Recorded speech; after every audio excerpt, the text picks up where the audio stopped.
Welcome to all of y'all. I really welcome Dr. Anamika, Nikhil, and Ishan for this very enlightening session on tips from champions. And you are all coming right now from different parts of the world. I think the East Coast, the West Coast of USA, and Toronto, Canada. I welcome all of y'all. I also welcome all the participants who are tuned onto YouTube.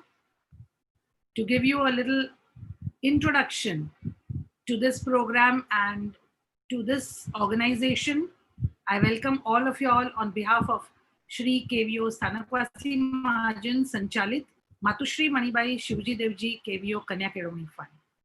This is an organization which was instituted 53 years back at a time when education was not so popular, but at the same time considered to be very important.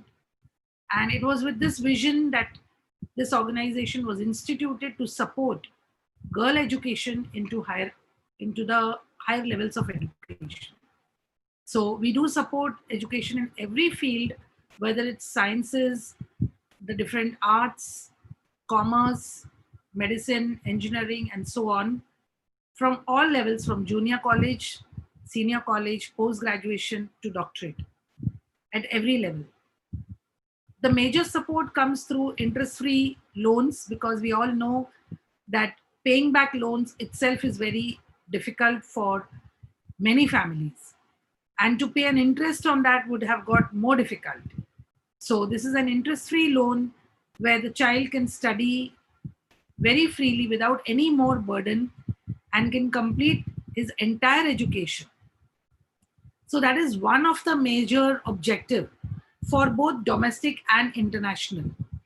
The other major important projects is to recognize the value and the quality of education, co-curricular and curricular, into the young girls who are into college education. So we have merit awards for after the 10th, that is at the 10th grade, 12th grade, grad and postgrad.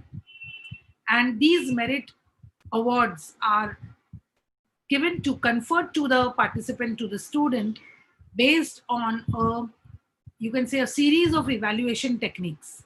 Of course, their ACAD scores are also considered, but based on their team working skills, their communication skills, their aptitude, their the way they are their written communication skills, verbal, and so on. So there are group activities and individual activities which they perform. So the BCSMA is a very prestigious award. Similarly, we have the very prestigious Srimati Kalaben Mahendrabai Chheda Prince Award, Prince Merit Award, which is for those girl students who have the KVO girl students who have secured admission in premier institute and universities nationally and internationally. And the third very important prestigious project, which is it's mainly for industry loan for an exposure for international education, and that's instituted by Srimati Premilaben Lakshmichand Kumarji Nanji Kenya Parivar. So I'm sharing this so that you may always share it with many other girls, KVO girls, who can avail of these benefits. We also have a lot of educational programs spread over the entire city of Mumbai. This is when the physical process was on. Now through the webinars, that is through the lockdown period, we have held a series of several webinars, which you may have been aware if you visited the YouTube channel. And if you are well read about the Khabar Patrika, or if you are aware of what the KVO community does, the basic programs that we have done were on e-commerce, digital marketing, we had entrepreneurship, we had languages like Mandarin, French, we had parenting program, we've also had coding for app development, we've had the Scratch program for children. So there have been many such programs that have happened, and many more which are already planned. Again, the reason that I'm mentioning is for you to be aware that we are looking at developing 21st century skill sets. And we believe that in this pandemic period, the digital world is the best solution as of now. Maybe in future there would be many other options, but today it is the digital world. So we have tried to keep the knowledge flowing through the digital platform. And here today we have a very, very interesting panel on tips from Champions International. And I have the pleasure to introduce the three panelists today: Dr. Anamika, Arpit, Viresh, Satya from village Nani Tumdi, who lives in Jogeshwari. The family lives in Jogeshwari. Dr. Anamika lives in California, Washington. Welcome to you, Anamika. We have Nikhil, Varsha, Mukesh Gala from village Naredi, family living in Matunga, and he has been traveling from Philadelphia to New York and currently in Toronto. We also have Ishan, Madhu, Paresh Shah from village Kodai, family living in Dadar, and who himself lives in Boston, Massachusetts. Welcome to you, Ishan, Nikhil, and Anamika. Today is your day and your evening, our evening, your morning. And we wish that, I'm sure that you've had a good rest in the night and you're ready for the presentation. Your family, your friends, your community, everybody is watching you and they're waiting eagerly to hear from you. So, can we begin? And at this junction, I would just like to say a few words, just a couple words for our organization, who would like to welcome you also, who are the support system for this entire web series. And I would like to thank the trustees, the office bearers, and the committee members for their contribution in different ways to make all these programs happen. So, off to Anamika. Thank you, Ilanti, for such an amazing opportunity. And I would also like to thank KVO for giving me this platform out here. I'll just go ahead and share my screen. Yeah. Okay. So yeah, my name is Dr. Anamika Veda Satya. And I would just like to give a glimpse of what I have achieved in life till today. So I have done my Bachelor of Physical Therapy from Lokmanya Tilak Municipal Medical College and General Hospital, which is also known as Sion Hospital in Mumbai. 1 second, there is some error happening. Okay. Yeah, I have done my master's in exercise physiology from San Jose State University, California. And finally, I moved to Washington, where I grabbed a job of a senior exercise physiologist at Valley Medical Center. There is some error happening with.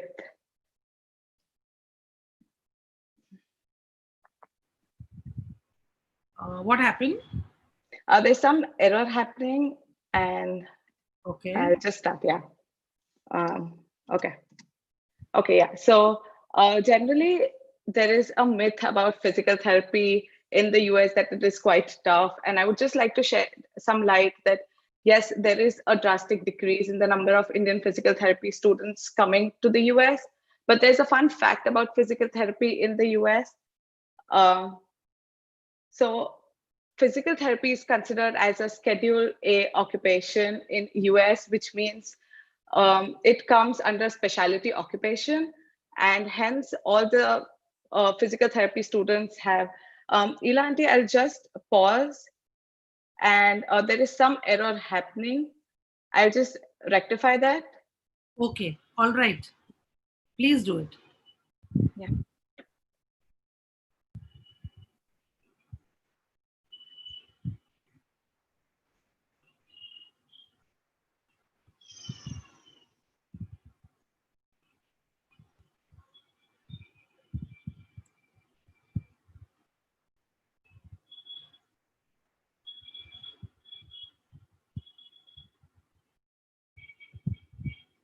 Do you want Nikhil to take over?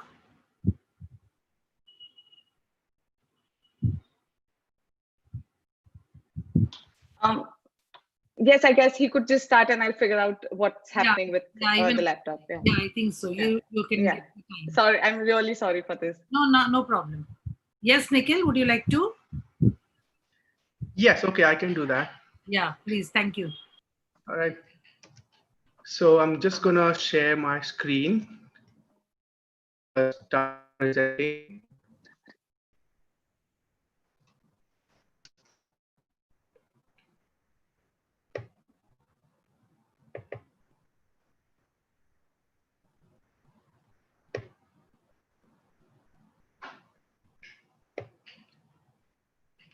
So I hope everyone is able to see my screen.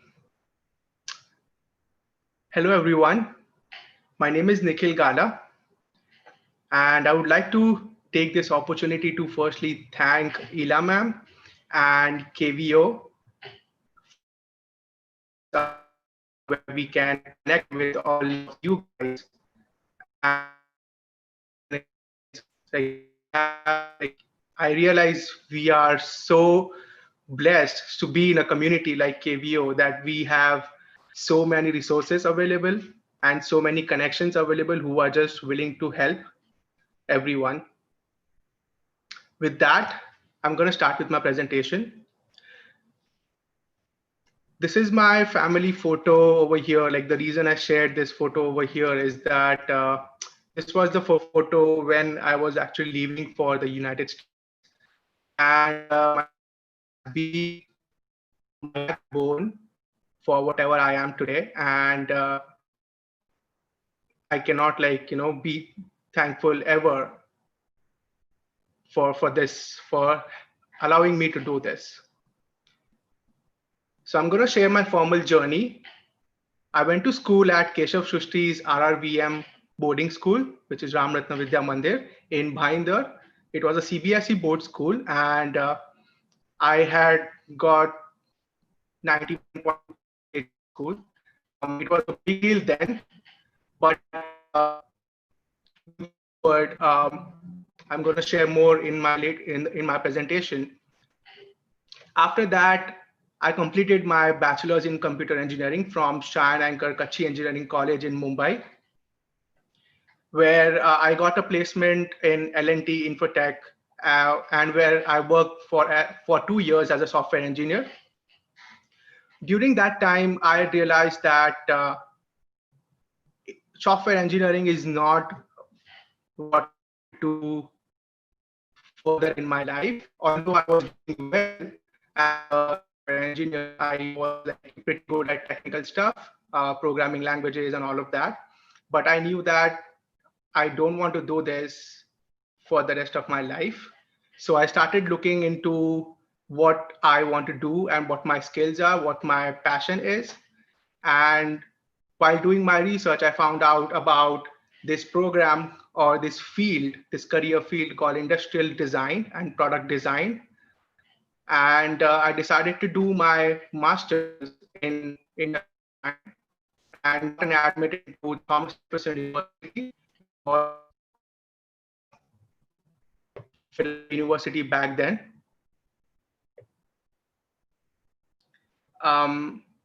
Is there a problem with the router or the internet over here? I think your voice is cracking, so just be careful if you're near the router. Okay. If you want to change your location also, it's okay. I apologize for that. I'm just gonna switch my routers over here.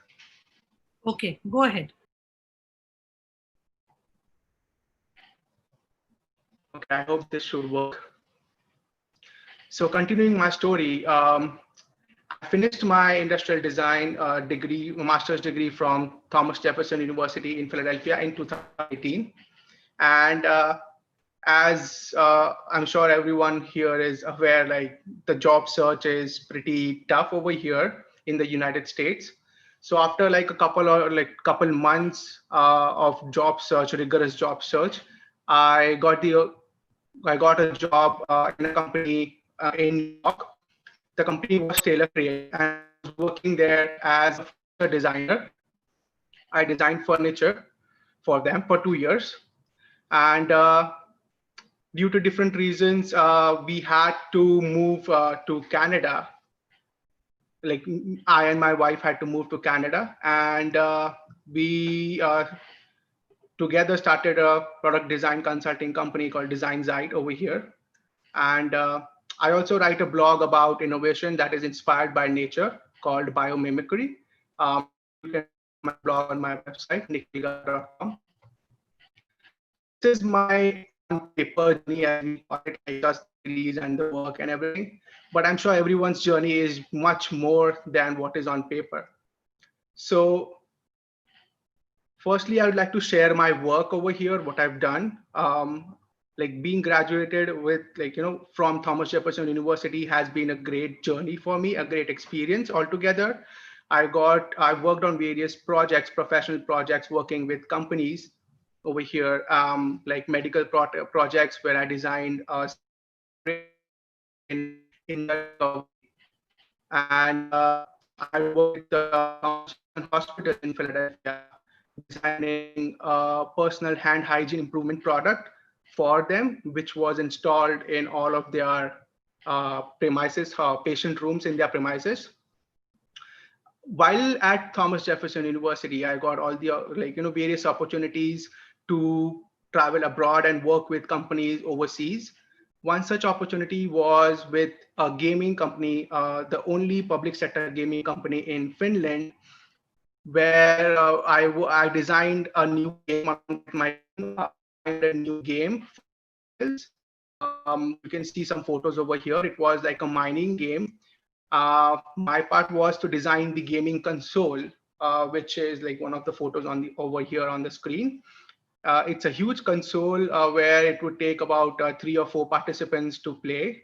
And all that experience has given me so much confidence in communicating with peers, with clients, with the friends, just overall, it has given me the confidence to be more communicative. So when I talk about industrial design, I'm sure not many people are aware of this. So I'm just gonna take a few minutes and explain what it is actually. The photos you see on screen are actually part of different streams of industrial design, where we design like the products you use on day-to-day basis. Like there's a section called consumer electronics, which comprises of laptops, mobile phones, consumer tech like smart watches, headphones. So all that comes under consumer electronics, one popular field of industrial design. We think all these are just manufactured, but thought goes into what materials are being used, what's the size, what's the form, what's the feel and the texture of those products. And I am as an industrial designer, my job is to think about all of that. The next field is furniture, where we design, like as you said, furniture like sofas, couches, chairs, tables, and much more. The process is the same. We start with creating all concept sketches and make small models, prototypes, until we go into manufacturing, and that's when you get to buy the products. One such interesting field of industrial design is medical products, the products that are used not popularly in the consumer market, but in healthcare.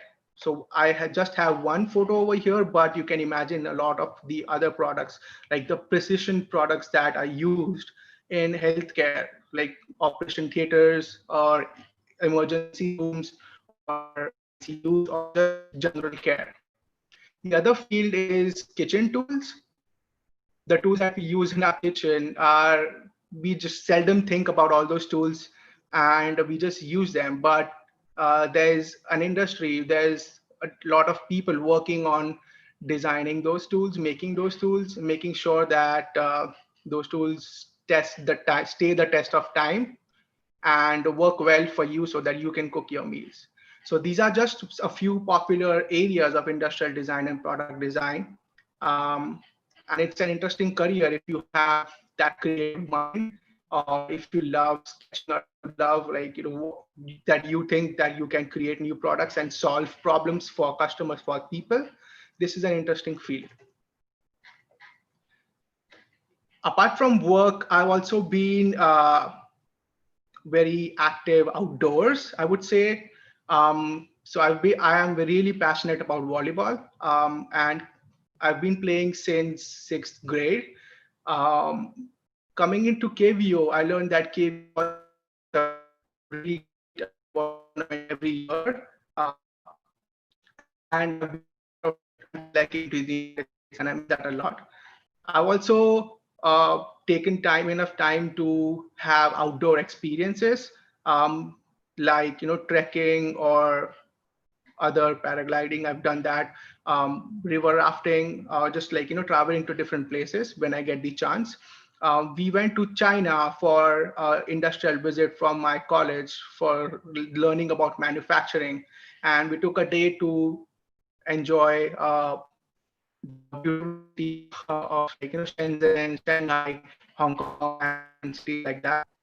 So outside of work, I'm also like big. I love having new experiences. And last year in November, I got married to one of my best friends, Mittal. We've been friends since college, and I'm really fortunate to have her as my partner. So this looks all very nice, but grass has not always been great on my side. After 10th, I was like, I got 90%, and everyone thought I'm really smart and intelligent. Even I thought that, but I prepared for IIT, and unfortunately, I could not clear IIT. I was never a topper. I did not receive any awards, like prestigious awards, like all of many of so talented other students have done. Um, for the longest time, I had this identity crisis and a fear of performing well. Especially when I came to Philadelphia to study industrial design, I thought that have I made a mistake changing fields from computer science to industrial design, looking at the various job opportunities available in the United States for computer engineering students. But somewhere down my heart, I always knew that this is what I want to do, and that passion has helped me cope up with my identity crisis and has given me that confidence. The silver lining was that I did not ever get kicked up or afraid. My father always said that you put your efforts, the green in your hands. So what is in your hands is your efforts, and I never compromised on my efforts. I always focused more on extracurriculars, like going to different events, meeting new people, um, taking part in different competitions. I've always been curious about how stuff works in this world since my childhood. And basically, that has been my driving factor into choosing this career of industrial design. Basically, just look at how different stuff works, just look at how you're surrounded. There's a lot of products that you see and you are not aware of. But that's what we do as industrial designers, and I've been always being curious about how different stuff works and just taking apart different products and the knowing that how the internals work. And so that curiosity has been my driving factor. Some of the stuff that has inspired me is this book called Miracle Morning, where after reading it, I've been practicing uh, the, the teachings of that book, just waking up early and getting done all of your important stuff. One of the other books was Thinking Fast and Slow. I'm actually reading it right now. Uh, One of the most popular books of design is Design of Everyday Things. Like I said a minute ago, like if you just look around your house, there are different products. There are a lot of products that you use, but you're not consciously aware of them. And once you take a conscious effort of looking at how they work, or having a thought about what if this did not work the way it does, That thought will inspire or have a build a curiosity of the world that is around us, and just makes you appreciate everything around you. One of the other series on Netflix that I've been very inspired by is called Our Planet. uh, it's a beautiful manifestation of the world around us that is not used by human beings. There's no different world than that. Uh, they have beautifully captured it and shown it on like a series of two-part series. I'm sure you like it. Um, so going forward, to all the young kids watching this and who will be watching it later, I'd always say that always be curious and try to learn new skills. Do not shy away from asking questions, like ever. Like I'm learning right now as well, and the one thing that I've learned so far is that do not shy away from questions. Fail early, learn from your failures, and do not feel like do not underestimate yourself. Make real meaningful relationships. I was watching another video uh, in this series, and someone mentioned that just making opportunistic relationships is not going to help you um, in your life, and meaningful relationships is what will open many doors for all of us. Always help others at all levels, no matter how you think, or what level they are. And someone doesn't know anything, or someone is like very smart or something like that. Always make it a point to help others. I've learned this from the KVO community, and I'm so fortunate for that. With this, I'm going to end my presentation with any way, if I can help anyone, I'm always open. Just text me, send me a message on WhatsApp or email me. If you want any suggestions on studying abroad or just taking up design as a career, there's a lot of fields in design as well. So design is like the larger umbrella, but other than industrial design, there is graphic design, and there's all sorts of other design careers that if you want to pursue, I'm always available. If you have any other questions, I have my number.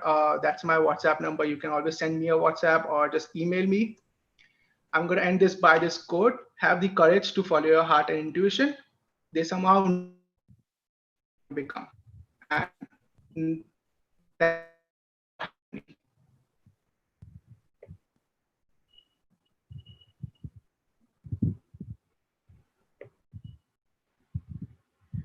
Thank you, Nikhil. It was nice going through your design journey and the challenges that you faced. But I'm sure without awards also, you can always be one of the best designer. So we come back to you. And now let's get back to Anamika. I hope your technical is sorted out. Yes, it's all sorted, and I'm really sorry for that glitches. No, that's I'll go ahead and share my screen. suggest if you can move a little to the near the router during the Q&A. Yeah, Anamika, go ahead. Yeah. Okay. So I'll just restart it. My name is Dr. Anamika Bheda Satya. I would just start with a glimpse of my journey from where it all began.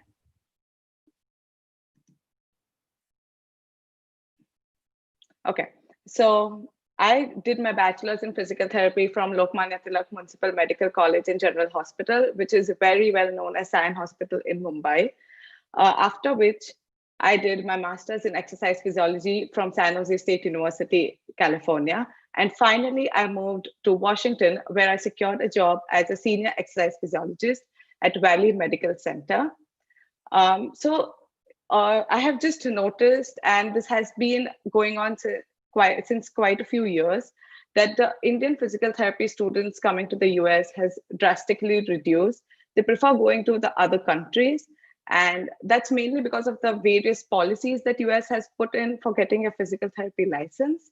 But there's this one fun fact which very few people know, and even I didn't know till I came to the US. Physiotherapy is considered as a Schedule A or a specialty occupation in the US, which means US has a scarcity of physical therapists, and hence they want more and more physical therapists to come in here, and that's the reason they have eased on the visa processes. Moving forward, I would just like to explain about what a physiotherapist is and what an exercise physiologist is. I have had many questions till now that why did you just choose up an occupation which is similar to your profession? Why didn't you do masters in physical therapy? I just want to answer those questions right here. So a physiotherapist is someone who concentrates on the treatment part, while an exercise physiologist is someone who concentrates on the fitness part. So for example, if I have a client coming in who complains of low back pain, he would come to a physical therapist and get it treated. Somewhere down the line in his life, he thinks that, okay, I want to probably lose some kgs, or I want to run a marathon. He would go to an exercise physiologist who would be able to guide him to achieve his physical fitness goals. So since I have achieved a dual degree, that means I'm a physiotherapist and an exercise physiologist, I can not only treat my client, but also help him achieve his physical fitness goals. And that expands my scope of practice. So moving forward, I would just like to give a few key points which you need to keep in mind during your bachelor to grad journey. The first being your GPA. GPA does matter during your bachelor's. I wouldn't pressurize someone that, no, you have to get full marks. Yes, but it does matter and it does impact your admit to grad school. The second point being experience. Try to gain as much as experience as you can while doing your bachelor's. Do as many internships as you can, do as many observerships as you can. And this is not particularly only for physical therapy or medical students, it's for everyone. Try to gain practical experience as much as you can. This not only helps you to expand your knowledge base, but will also give a very good positive impact on your resume. So my third point is going to be the resume or also a LinkedIn account. Resume or the LinkedIn account play a very important role when it comes to seeking a job. For an employer, it's like a first impression. And you always have to make the best of your first impression. So if there is a room full of 10 people with the same degree as yours, there has to be something on your resume that stands out, and that gives a reason to the employer to pick you amongst the crowd of 10. And experience is one such factor which helps you to build a very unique resume. And I'm not saying that you stay back in India for 1 to 2 years and don't come to US just for the sake of experience.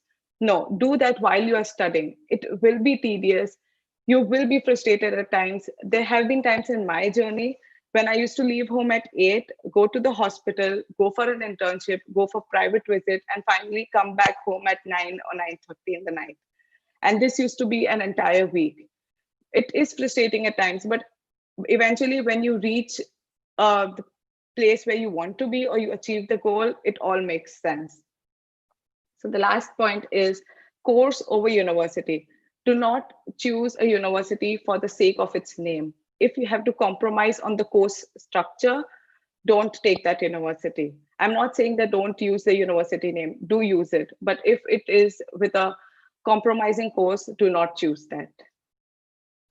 Next, I would be moving to the grad journey, the key points of a grad journey. The first being your visa status. So this is like the most common topic and something that's most spoken about. But yet among the students, there are so many things going on. Like when you come over here, there are many things happening in your life. You're alone, you have left your family. Added that, you do not want to concentrate on this topic. You think that, okay, I'll just go to my friends, ask them something, and I'll be sorted. No, I have had people around me where they had just pieces of information. They did not have the entire information. And that's the reason they had their visa status hampered. And no resume, no GPA, no amount of experience can make you survive in the US if your visa status is hampered. So every university in any country outside abroad would have an international student service body. Go to them. Do not buy a bed first when you come to the US. Go to your international student service office and address your entire situation to them. Ask them for their help, understand everything, and go to them if you have any doubts. Don't go to your friends first. Go to your international student service body.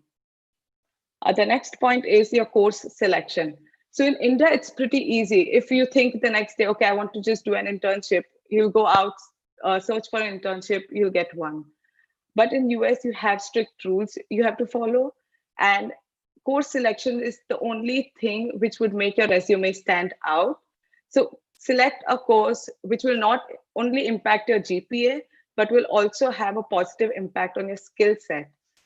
Don't select a course just because it's easy and it's going to give you a good GPA. No, that does not make sense. You have spent a lot of money coming here. You've spent a lot of time and you put in a lot of efforts. It has to make difference to your skill set. So select a course as per that. And third is communication. Communication is the key. Indian students generally do not have the habit of going to their professors and discussing problems with them. In India, we have a simple solution. We'll just go to a friend, go and talk to them, and yeah, that's our solution, whatever our friend tells us. But here in US, go and talk to your professor, talk to your graduate advisor. They are the best people. If you put in your 100%, they're going to give you their 200% and help you deal with every problem, be it your mental health, be it course-related problems, be it your assignments, your career choices. They'll help you with everything, and they would give you the best piece of advice. Moving forward, I would just like to talk about physical therapy in general. So since a few years, US has shut down its masters in physical therapy programs. And since then, doctor of physical therapy, that's DPT, has been gaining a lot of attention amongst the Indian physical therapists. So anyone, if you ask in your bachelor's that what are you planning to do? I'll go to US and do DPT. That's the only solution that they have. And mind you, doctor of physical therapy does not mean you are getting a doctorate degree. It is not a PhD level degree. And also it's not going to add a doctor in front of your name. No, it is just like any other master's degree you do. Just like any other master's in exercise physiology or master's in computer science, it's of that level. And master's in exercise physiology is one option, which is very underspoken about and very unexplored. So while I was planning to come to the US, I was unaware of all of this. The only thing that I had heard of was of DPT. And that's when I started researching. I tried to find out what are the pros and cons of DPT. So here are the list of the pros and cons that I made while I was coming to the US. And these are the things that mattered to me. These could be different for you. Please do your own research. But yes, you could keep these points in mind. So for the pros, the first point is it covers all the concepts that you've learned in BPT. So BPT is basically a bachelor's, and whatever courses you've learned in your bachelor's, your DPT will cover all those courses. So you do not leave your touch from physical therapy. And second, it leads to reduced deficiencies. So what I mean by that would be covered in the later slides. So we'll leave this point right here. The cons for me were that it's a 3-year course, while Master's in Exercise Physiology is a 2-year course. The second point is it's expensive as compared to an exercise physiology course. So if you go to a private university for DPT, it's 2 to 3 times more expensive than a normal Master's in Exercise Physiology course. And third, and the most important point, is it's a non-STEM course. So generally students who are on F1 visa, they get 1 year of complementary work authorization known as OPT. And some of the courses are under STEM, which provides them with 2 years of additional work authorization. So DPT is one such program which does not come under the STEM category, while exercise physiology does come under the STEM category. So that is one major point which I had to keep in mind when I was deciding whether I want to do DPT or exercise physiology. And I think every student must keep this in mind. My later slides would explain this why. But yeah, I'll just move ahead. Okay, I would just like to explain about the PT licensing process.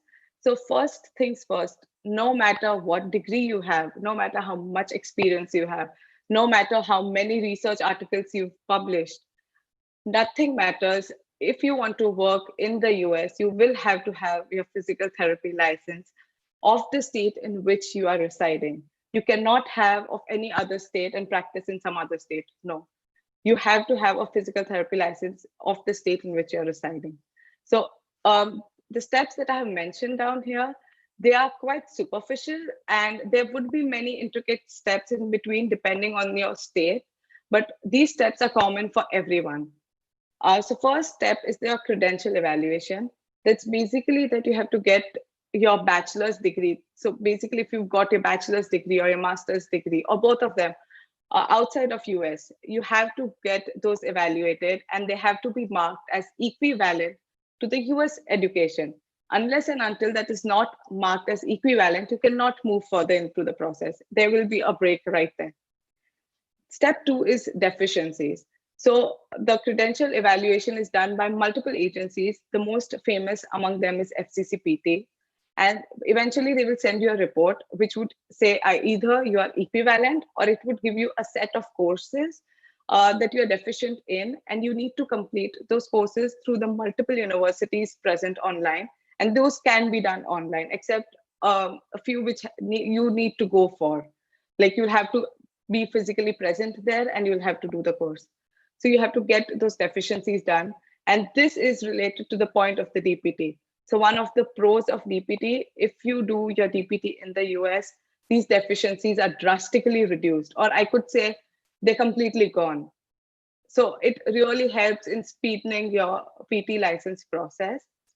After you have done your deficiencies, you've completed all of that, you send it back for re-evaluation, and FCCPT would send you a letter saying that, okay, you are equivalent, after which your state will send you an authorization letter, and you could apply for your NPTE, which is a National Physical Therapy Examination. So this examination, I'll just talk in detail about this in the next slide. Once you clear your National Physical Therapy Examination, you would go for a jurisdiction exam, which is the state law exam, and it differs as per every state. Once you clear that, you would get your license. Now, again, here, there are multiple factors which affect this period from NPTE to the license. For example, if you are in California state and you are applying for the California state license, after you complete your jurisdiction exam, you will have to do a 9-month of internship, after which you will get your license and then you can start practicing. But for New York, you just complete your NPT, you get your license the very next day, and you just start practicing. So this is very subjective of states. After the license, I have 2 spaces put in. One is the visa, or you work as a PT. So if you are in the US and you're studying your DPT, or you're doing your master's in exercise physiology, you could directly start working as a PT if you have the work authorization.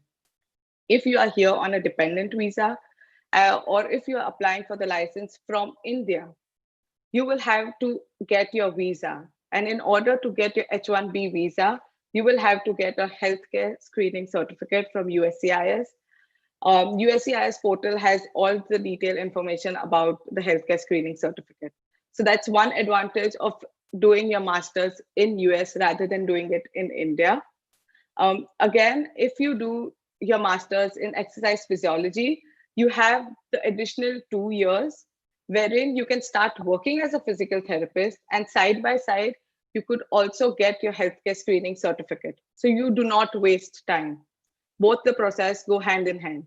But if you are doing your DPT in the US, you just have 1 year in hand. And the time crunch is really bad of getting your license, getting your healthcare worker certificate. It's very difficult to fit all of that in just 1 year, because this timeline could be very extended. So that's one more advantage of doing a master's in exercise physiology over DPT. Finally, I would like to go over some factors that affect your PT license in US. And by saying that it affects your PT license, I mean it affects the timeline. So the first point is state. choose a state very wisely, whether you want to settle down in that state or no, your salary point of view, all of this matters. Do your thorough research about the requirements of that state and then decide which state you want to apply for. Don't think that, okay, I'll apply for the New York state, I'll get the license in like 6 months, and then I change or endorse that license to California. No, you'll be wasting double time. It's going to take a lot of efforts. The second point is your documents, sorry. So by documents, I mean your college transcripts. There are multiple forms on the FCCPT website which need to be filled in. Get all of those ready before you come to the US, and keep them with your HOD so that she could mail them to the US the very next day you need it. The third point is your NPT exam. So this exam occurs only 4 times in a year. So start preparing for it from the day you've decided that you want to get your PT license in the US. The more time you get to study, the lesser attempts you would need to clear your NPT exam, and faster would be your license. And the fourth and the most important point is, again, the timeline. I'm pressurizing a lot over timeline because 2 individuals applying for the same state could have really distinct timelines. For example, there could be someone who got their Washington state license in 6 months, and there could be someone who got their license in 2 years. So it's very individualized how well you multitask and get all your things done. Don't procrastinate. Do it the day you know it. And finally, I would like to end this. Thank you so much for hearing me. And below mentioned is my contact information. Please feel free to email me or connect with me on LinkedIn, and I'll be really happy to help you out. Thank you.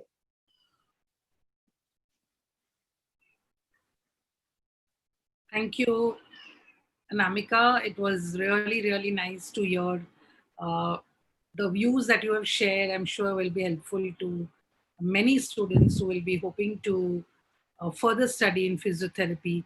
It is also given a view of your own life journey, the kind of research that you have done for your own self. Thank you, Anamika. And now we move on to Ishan. Hello. So let me quickly share my screen first. Okay. I hope you all can see the screen. Yeah, we can see it. Ishan, Yeah. So hello everyone. My name is Ishan Shah. I'm currently residing in please Boston. be a little louder, Ishan. Yeah. Sorry. So I'm currently residing in Boston, and my family lives in Dadar, Mumbai, and my native in Kutch is Kodai. Uh, I would like to briefly talk about my journey and my experiences. So let me start. Uh, so I was born in Karnataka, and my schooling up to 5th grade was in Karnataka. And then around year 2005, I moved to Mumbai. And the timeline during which I moved was like I was late to be admitted to any school, and that was the time when I was admitted to Matuma boarding, and every child some hears from the parents sometimes that we will send you to a boarding school, and that was the moment when it actually came true. And realizing, like, looking back now, I think that was a life-changing move. And being in Matuma boarding, being in a boarding school has really made me who I am. Uh, Moving next, I started my engineering in 2012. I pursued information technology from KG Somaya College of Engineering, and um, later, in 2016, I graduated my engineering course, and at the same time, I started my master's. I enrolled for a computer science program at Rochester Institute of Technology, which is in New York, upstate New York. Uh, Now, to be able to enroll in this program, I had started my preparation way early in about 2015. wherein I started preparation for GRE, TOEFL, and planning my finances, shortlisting universities. The whole process was about 9 to 10 months long, and finally, during my masters, I did an 8 month long internship and graduated in the end of this 2018. Um and currently, I am working as a software engineer at MathWorks, which is near Boston here. Now, let me share my experiences. What kind of challenges have I faced in this journey? So, first and foremost, finance. Now, everyone here would agree that finance is one of the major hurdle that every student will face. And for me, even during engineering, like to complete my engineering, it is not, it is really expensive course. And I believe that uh, today it's become even more expensive. So, managing the finances has not been easy. Uh, and so during my engineering, to support my finances, I used to do private tuitions. I also went back to Matunga boarding, and I worked as a math tutor there for students. That helped me to cover some of my expenses during my engineering. Now, coming to master's program, the finance overall is a different deal, because you have to um be really careful. You have to know what your sources will be. You have to know what kind of money you will be spending. You need a lot of planning. So uh, what helped me to overcome my major challenge was firstly planning. So as I told you, the whole process started about 10 to 12 months before even I started my master's program.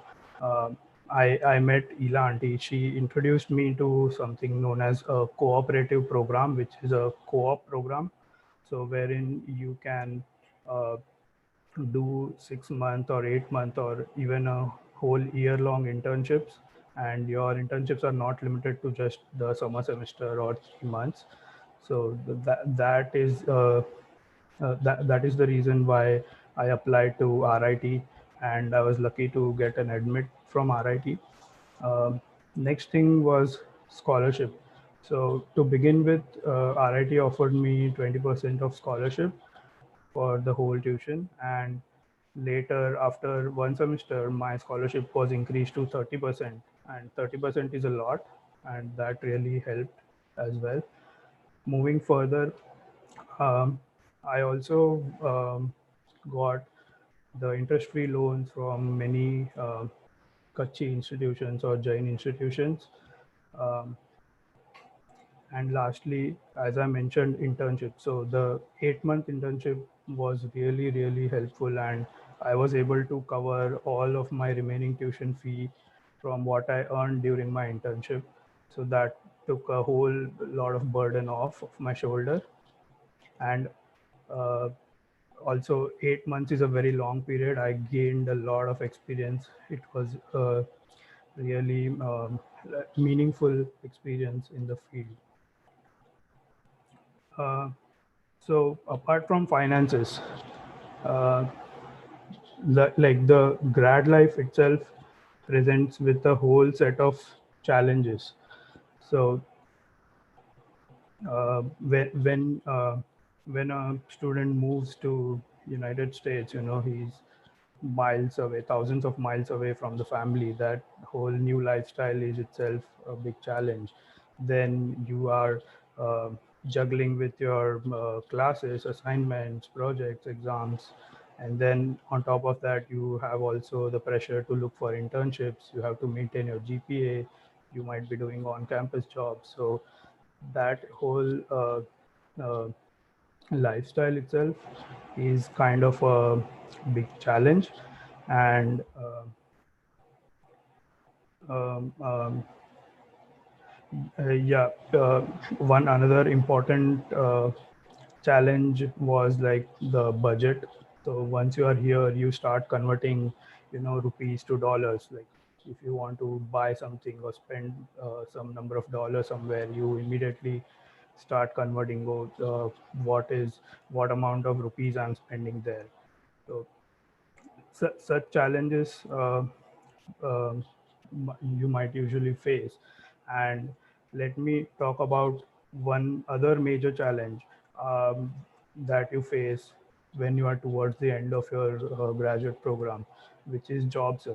So I think my fellow panelists also mentioned that job search is really difficult in the US, and especially because you are on a visa and you don't have infinite amount of time to find a job. You are on a tight scale. So these are some of the major challenges. And let me now go ahead and share some insights on how one can overcome these challenges and what I did to overcoming these challenges. So the first very important factor that will help you overcome your challenges is hard work. So there is no replacement for hard work, and hard work is constant when it may it be academics or may it be a job search or anything.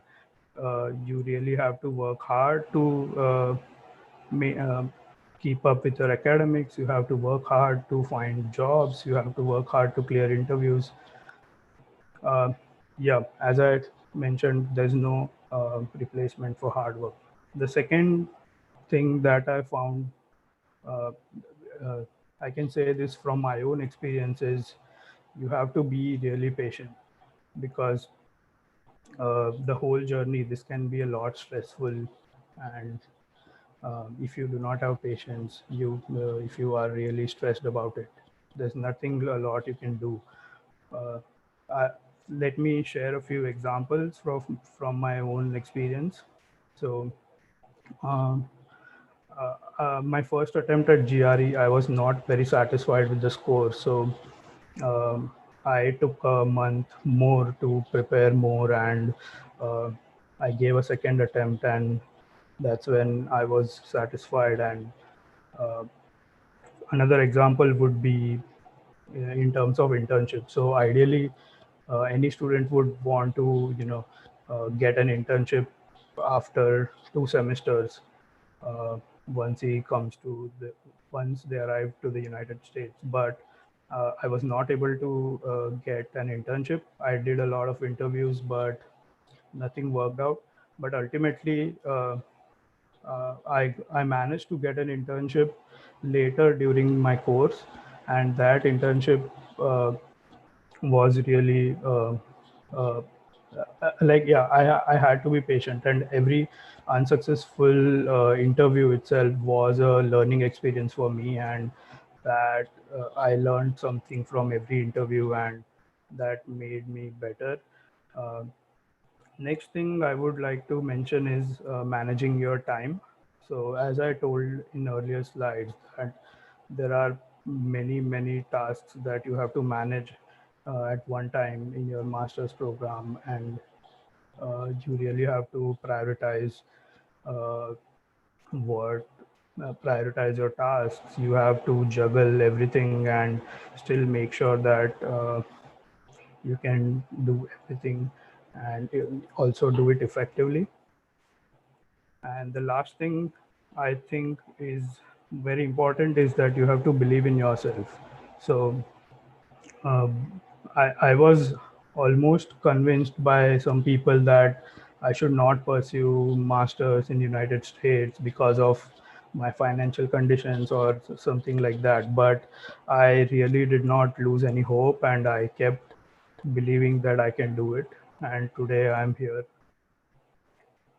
Next, having talked about all uh, like working hard and all stuff like that, I would also like to mention that don't forget to have some fun, because uh, you come so far away from your family, and you don't want to be always be pressured or be in stress.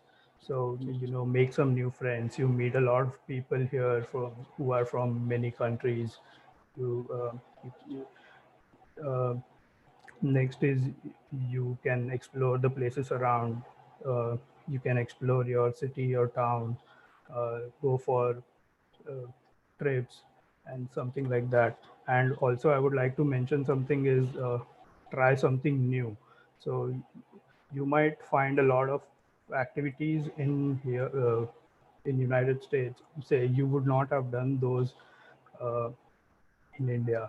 So for me, let me share an experience. So in my university, I used to see a lot of people moving around on skateboards, and one of my friend and I, we thought that we should try this.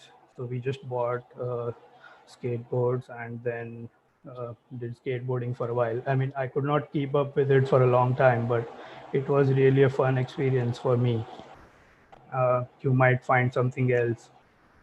And lastly, one most important thing that also affects, according to me, is support from your family and friends.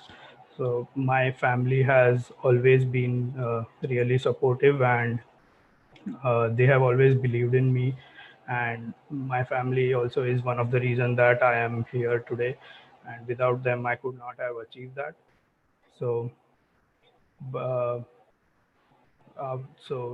I would like to finally conclude my presentation and thank you all the viewers, and thank you Ilanti for giving me this opportunity. Yeah, and that's all for me.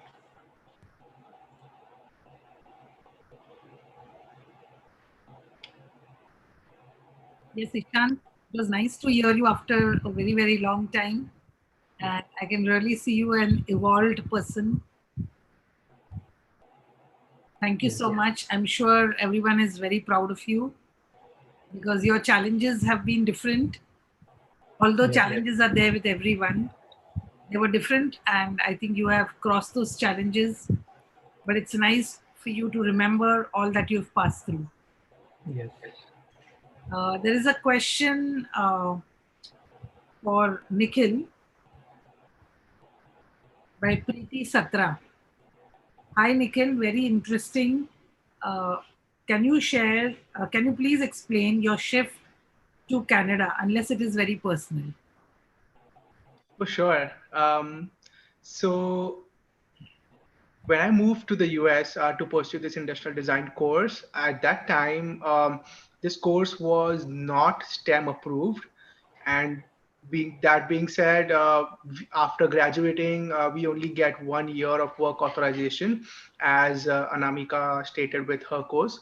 Um, but by the time I graduated, it was in the process of being accredited as a design course, because a lot of the interested students had made an continuous effort with the management to get that approved, because it was uh, officially a lot of engineering involved, and it's a combination of arts and engineering. And so that was the reason they approved it the same year that I graduated. um, so with my professor, the course coordinator, he said that since you graduated right now, you can get this STEM opportunity, but he was not sure of it. And so I did get the STEM authorization, unfortunately. But then, while working with Taylor Creative as a furniture designer, they were not so accommodating to sponsor my work visa. And so, with that in mind, I had to think about my work authorization in for my for the future years.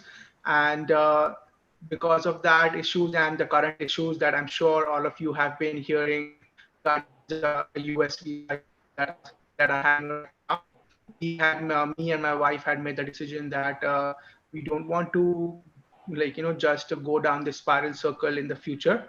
So we decided to apply for the Canadian permanent residency, and we just moved to Canada like last month as permanent residents. So that was good sharing. There are a few comments which I would like to read also. Sanjay Bhai Shah, who's a trustee of the organization. He's appreciated good tips for children who are planning to move overseas for masters.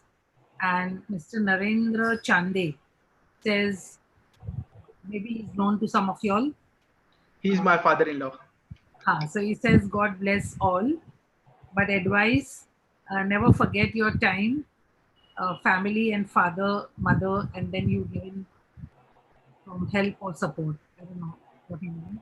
Maybe he says, trying to tell you to remember your family. And Sanjay Shah, question for Anamika. Anamika, Yeah. you have detailed insight for PG in USA, the licenses, etc. Is this only for Indian students coming there or for students from other countries as well? It's for everyone. All the international students coming to the US have to go through this process. But because their bachelor's is different from ours, the deficiencies could be different and hence the timeline could be different. But otherwise, everything is the same. Uh, Sanjay Savla talks to Ishan. Ishan, very proud of you. Really nice. Good luck. Nana Nani also feel very great and I remember your Nani on the day, on the week, I think it was few days before you were leaving. Yeah. I think we met her that time and I cannot forget the words that she had said that time. She was ready to even give her house on mortgage, but she wanted to see her dream that Ishan goes to US to study. Am I right, Ishan? Yes. So, Rashmi Ben, we definitely remember Ishan's Nana Nani and the great dream that they have seen. They can see it being fulfilled over here. Yes. I have a question for all the three of y'all. Uh, what is the difference that you see in the education that you have experienced over here and the education that you experienced there? Tell us about the pros and cons because Indian education may have some value also, and the US education may also have some value. So, if you can highlight both the pros and cons of India and the pros and cons of US education. I'm only talking about education. I'm not talking about the lifestyle. We understand there is a big difference in the value culture and the lifestyle. But we are just discussing. Right now, my question is only for education. And I want the views of all the three of you. Because all the three of you will come from a different educational field medicine and computers and product design. So I'm sure you all have different experiences. My education in India was in computer science. My college, my bachelor's is computer science.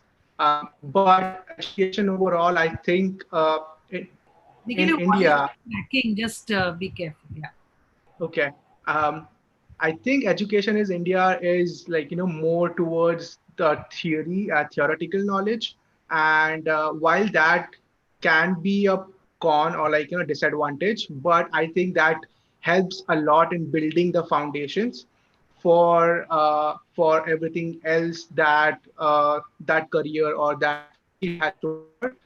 Um, the books that you read, the different materials that you read, they are very useful in building the foundation and understanding the core concepts of any field or any subject on which basically everything else is built upon.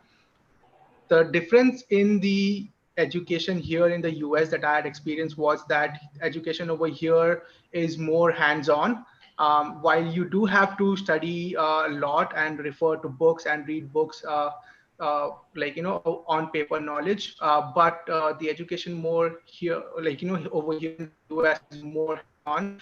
They will encourage you to work on different projects, collaborate with other people or other people from other disciplines, and that helps a lot in building confidence and building your portfolio. Yeah. I'll go ahead. Yeah. Yeah. Go Um, ahead. Yeah, so for my field, basically, India had lots of hand-on experience. So being from a government college, you see a lot of patients, and that was the best part about the Indian education. You get a lot of hands-on experience. While that is a con in US, you do not get that much liberty to work with your clients as much as you get in India. So that was one of the best part. The con for me about the Indian education was that they do not promote research a lot. I personally had a lot of interest with research, but that was not very well promoted in India. In India, it's like, okay, you have a patient, you go deal with him, and you're done. Research is something you just do for the sake of it because the university requires it. But that was the biggest pro for me when I came to the US. They promote research a lot. They help you and support your idea very well. They just guide you very well. And the conceptual studies of US is one of the best things that I have realized and the biggest difference. Uh, so Yeah, Ishan. one of the difference lies in the program structure itself. So in India, during engineering, we used to have six subjects every semester, and then you don't really have a choice. Those subjects are fixed, but in coming here, um, you really have a really flexible program. You get to choose from a bunch of subjects. It's essentially like building your own course, more or like. And also one other uh, advantage in US is that you have something like teaching assistantship or research assistantship, which we don't see in India. So yeah.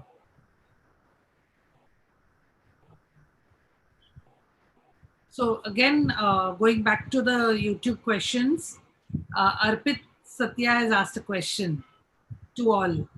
What is the thing you are really proud of doing in US?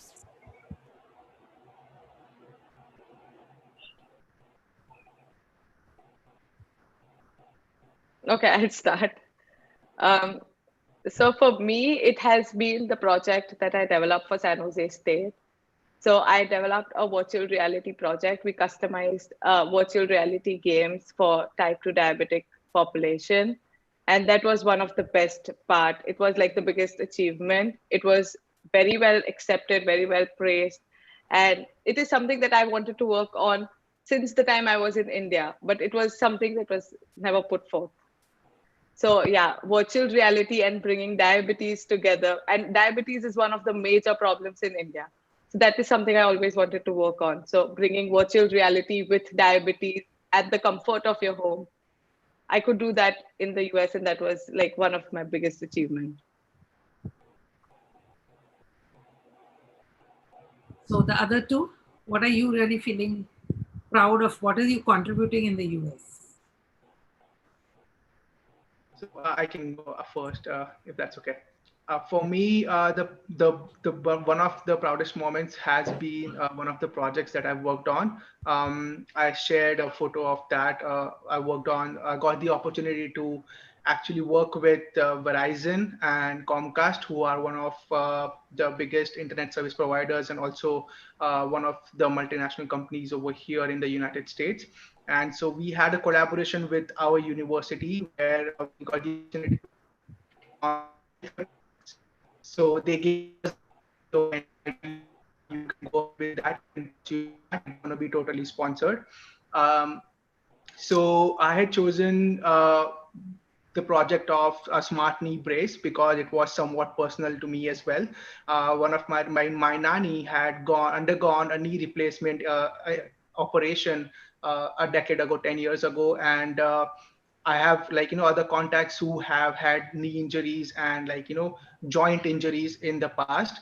And so I had this idea in mind that looking at the current products that are available in the market, like the knee brace, to help in the recovery, I had this idea in mind where it was a combination of technology and knee braces, which would help once the surgery is done, which would help the patients to recover faster within the comfort of their homes. So it was a combination of a smart knee brace with telemedicine, where the patient did not have to go to the clinical visits or anything like anything else. Everything was the doctor was or the clinician or the physician was always aware of their progress or the recovery progress, and he or she can then suggest different exercises or different solutions for their recovery. So this was a project that I'm very proud of, and I did that as part of my graduate thesis as well. I could only share that one photo, and since I'm in the process of patenting my design over here, and it's been one of my proudest moments that I get to pursue my own idea with a company so huge that they believe in the idea, and they also like rewarded me with some like a small appreciation. Ishan? Um, for me, completing this whole journey, overcoming my challenges, maybe financial or otherwise, and today being able to support my family, I think that's the thing that I'm really very proud of. And yeah. So there are many messages, Ishan, Anamika, and all the three of you all, Nikhil, even for you, where I think your family and your friends are really feeling very proud of you all. There is a question from Preeti Satra to Anamika. Why did you finally settle in Washington? So because it was like my husband had got a job at Microsoft in Washington, and it just did fit my timeline, and it was beneficial for me to move from California to Washington. If my husband wouldn't have moved here, I wouldn't have moved here. But yes, because of him, in fact, I got the opportunity to move to Washington, and I would be able to get my license earlier and in an easy manner. So yes, my husband was the sole reason I did move to Washington. There's a question from Swati Cheda, and the question is uh, what would you suggest for students, undergraduation or post graduation? In the US, From India to US, do you so from no, from India, I would suggest them to do their bachelor's in India because that is one experience which you can never get anywhere else. So that is the best thing. Do your bachelor's in India and do your master's in the US. Don't do both of them in India. no? What I think what she means is, what she also says is there are many students going to the US for after 12th for their undergrads. So, do you recommend that? I mean, all the three of you Uh, are fine. I personally wouldn't recommend that. I have been someone who loved staying in India. So, and even from the study point of view, the undergrad part after 11th and 12th or during your 11th and 12th should be done in India. That really forms a very nice base, after which you are prepared to come and study in the US. Okay, Nikhil, what are your views? I've had a couple of friends who I know personally. They came over here to do undergrad degrees. Well, from my experience with them, I've learned that like if like undergraduation over here obviously is expensive because instead of a 2-year course, it's a 4-year course, and if you're not able to get the finances sorted or other things sorted, I would say for technical degrees or both of my friends are in IT. They studied computer science, and so with that in mind. I would say that there are more opportunities and a better life ahead over here if you just do your undergraduation over here in the US because it gives you a lot of exposure and it gives you the opportunity to build relationships not only with your friends but also with your professors because just because timeline is shorter you get more time and also you get more opportunity to work on co-op job opportunities or like internships, whereas you get for masters you only get 2 opportunities. But talking about visa status for talking about the legal issues, for bachelors you also the same rules apply, But then if you continue after doing your bachelor's over here, you work for a few years, and then if you choose to do a graduate degree over here, you get 3 more years on that student visa status to work over here as well. So like, that's also one of the other things to think about. Ishan, what are your views? Yes, I think I would agree with Nikhil that if if you are able to support your bachelor's financially, then yes, definitely you should. You get a different kind of exposure here in the US, and you get a lot of practical experience, and internships and co-ops are actually mandatory also. uh, they are bind in their courses. So yes, definitely they should go ahead. There's a question from, one second, Gunjan Shah. Uh, to everyone on the panel, what do you think of the technological divide between the global West and the global East?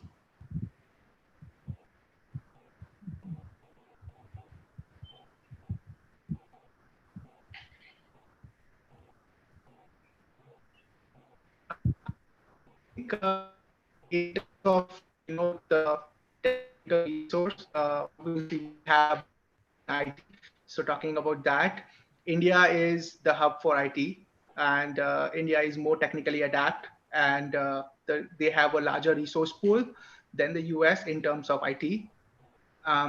So the skills over here of they are similar, but then they are also like in the initial phases where the United States, or like talking about United States, they are encouraging the STEM degrees to get like kids over here to gain more STEM courses over here, as with compared to the literature courses or the arts courses, or like the fine arts that school children normally choose. So the technical outlook, I would say, the students in India are more technically adapt, I would say. Um, I cannot talk for a lot of students, obviously. I just know from my personal experiences and my personal connections. Ishan, you want to say anything? You want to add anything? No, I think that's true what Nikhil mentioned, that most of the talent, or what we say technically adapt students, they are compared to US, they are in India. And um, also the uh, um I don't know how to put it, but um, the the the demand for students from in countries like India or China, we see that a lot of international students coming to US who ultimately get the jobs here in software industry or IT industry. They are international, and yeah. Sunil Mundas has a question for Ishan. Okay. What do you think now that you want to work in the US or India or in any other country? I would like to continue working in United States. Okay.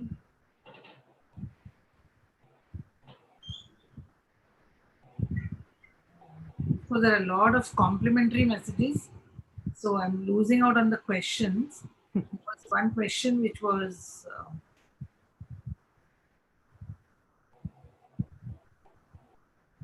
I think I've missed out on something. Yeah. What are your suggestions for all aspiring students who want to make a career in the US? They con- where should they concentrate? I think that was covered in your presentations. What all you should concentrate on for those students who want to get into the US. I have a question for all the three of y'all. Of course, you have already explained what is the difference in the educational pattern between India and US, talking about the strength. I would also like you to talk about what do you think or what do you see as a change in the KVO community?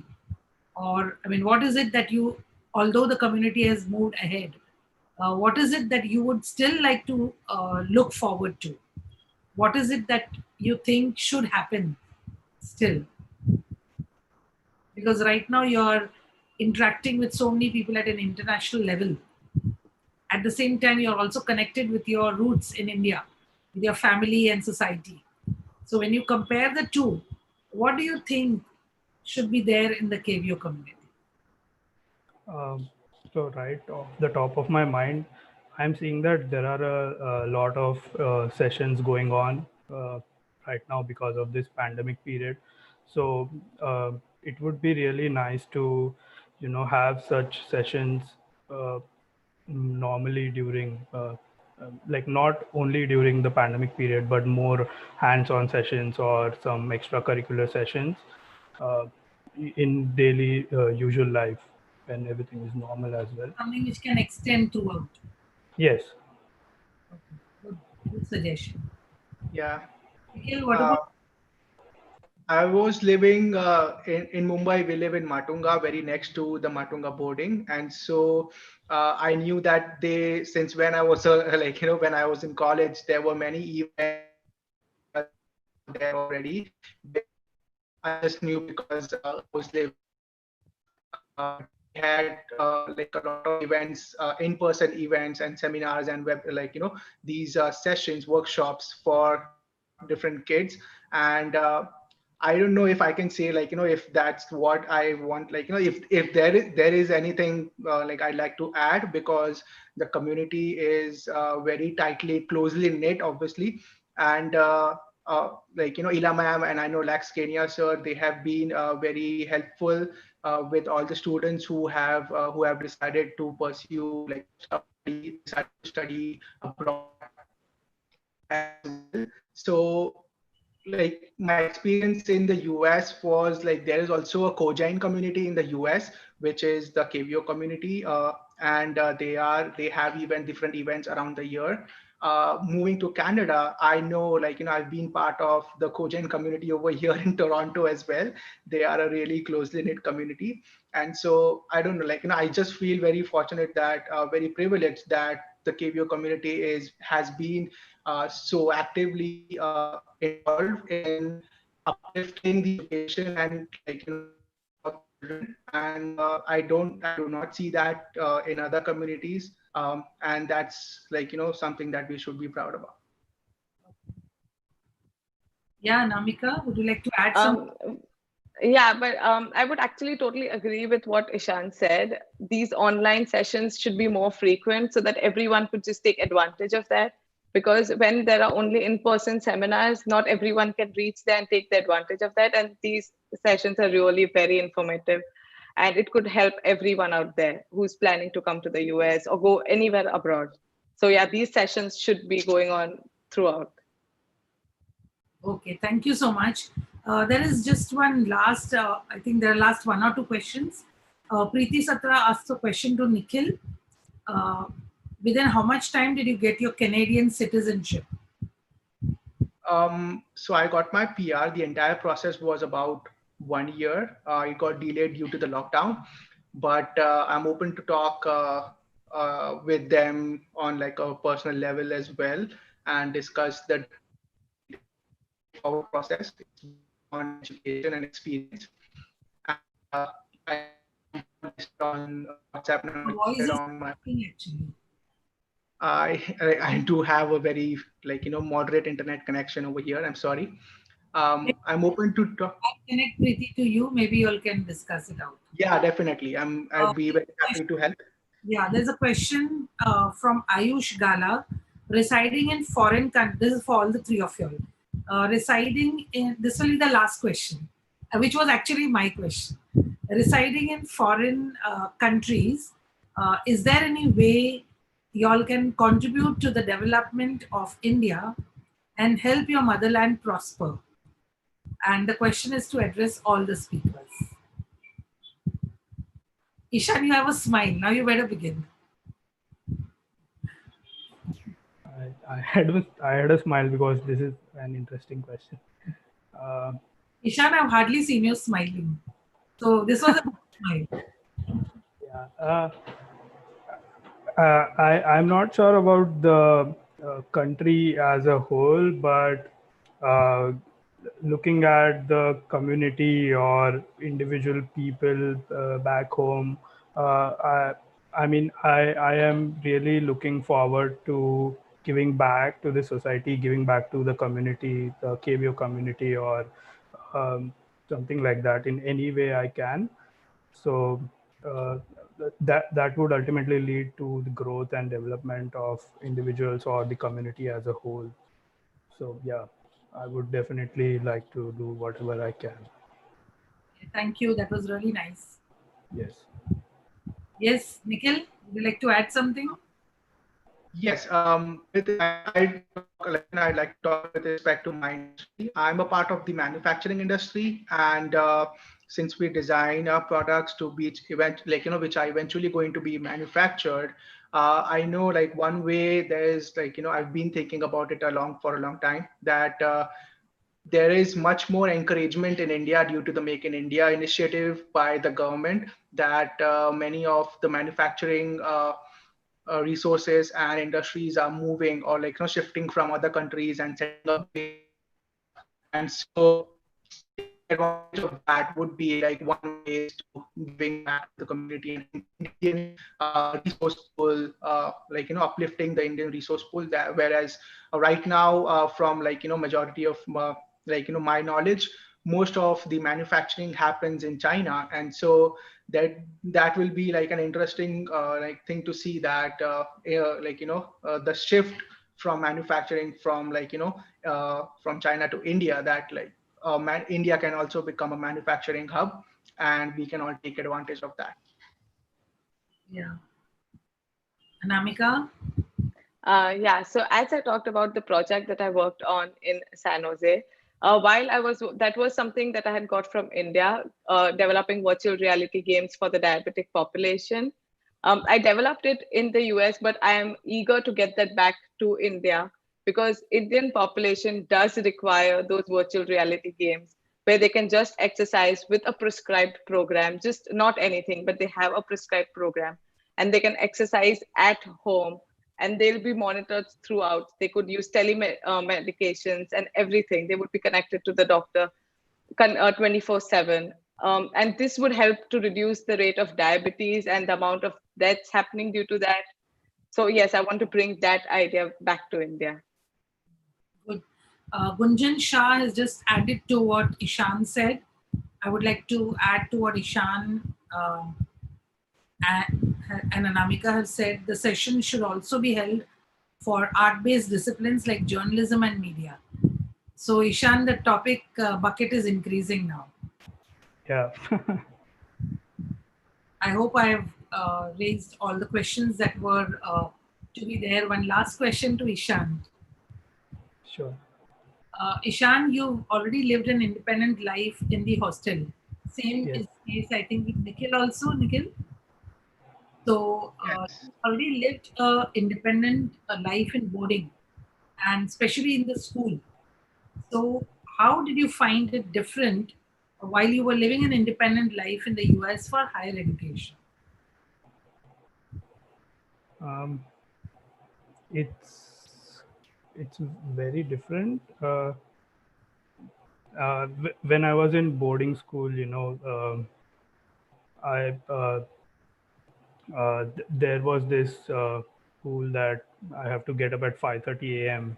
and then every day there's exercise for an hour, and then you have to eat at this time and you have to eat whatever they have, and it's more like a disciplined environment where you are expected to follow certain rules and you cannot do otherwise and something like that, and you live with like 200 or 200 students there, but in US it's not like that. It's kind of different how you live here, and you uh, you have more sort of freedom, I would say, and at the same time you also have to work hard to accomplish your tasks, and do what you have planned to do. So I would say freedom or that disciplined life is the major difference when it comes to living in boarding and the life here. But living in such life also kind of puts you in a mindset like when you have to live alone, you can do it and you won't, struggle a lot. So So just the last message that I'm going to read from Krisha Gada. And of course, she's very proud of you, Ishan. Of course, she's thanked me also. But I think I would just like to add one point over here, Ishan, for you, that not only me, the entire boarding, that is the Hilji Bujraj and Sons, the entire community is extremely proud of you. And your colleagues right now, you're on your panel, Nikhil and Anamika also share the same views for you. We are extremely proud of you. And we wish that you will attain great success. We also wish that Anamika is able to contribute to the medical field in a bigger way, and her dreams of curing diabetes as a preventive measure through exercises and so on. Also, your dream may come true, and we wish that you are able to contribute to the nation India too. And my words for Nikhil. Nikhil, you are in a niche area of design, and I know it gives a lot of satisfaction because I'm from the same field, and I'm sure there are a lot of things that you have learned, which I'll be very happy if you're able to share with KVO students who would like to really know more about design from the perspective that you have learned. It is an international exposure, and we wish that you are able to contribute to design to the KVO community. And Matushri Manibai is very happy to welcome you to conduct some training programs for that too. Because we all understand that when you went to the US for industrial design, we had questioned you that you are a computer engineer and why are you getting into industrial design? Do you remember Right. the question? Yes, Uh, I remember that day. Yes, so this question, even I remember till to date, that was a very new course at that time which was introduced. Probably not even you had so many answers, but today we are very confident. In fact, after you went, we had many students whom we have also guided them for this particular course. Of course, there are not many takers, but there are few students. So we are very glad that you were confident of what you wanted to do. And Ishan, once again, my heartfelt, you can say, wishes for you, and we wish that you grow more and more. I still remember every experience that you shared, even while you were in the US, your shift from for your internship from your institute to the place where you had to work. I remember the challenge and the difficulty with which even you had to travel to that place. I remember many such episodes, and that is why I feel more and more proud of you that you have thank you. never got discouraged from so many limitations and challenges. You never hesitated from asking help from different people, whether they were in Boston or whichever part of the country, and you have moved ahead. I think the lesson for everyone to learn is if you're stuck anywhere, just ask for help. People are there, they will help you, they will guide you because you have potential to reach that destination. So, thank you very much to all the three of you. Thank you for having Thank us. you. Thank Honor. you. Yes. Yeah, thank you for having us. And just one more thing that I would like to say is Ishan is also one of that student who would be present in every session of the KVO, Seva Samaj. Every session of guidance, he would be there any time, and he would be sitting in a corner quietly without a smile. But today I can see him really smiling. So I'm feeling very happy for you, Ishan. Thank you, Auntie. Thank you for all your support. Thanks, Anamika, Nikhil. Bye bye. Bye. Bye. Thank you. Bye. Thank you so much.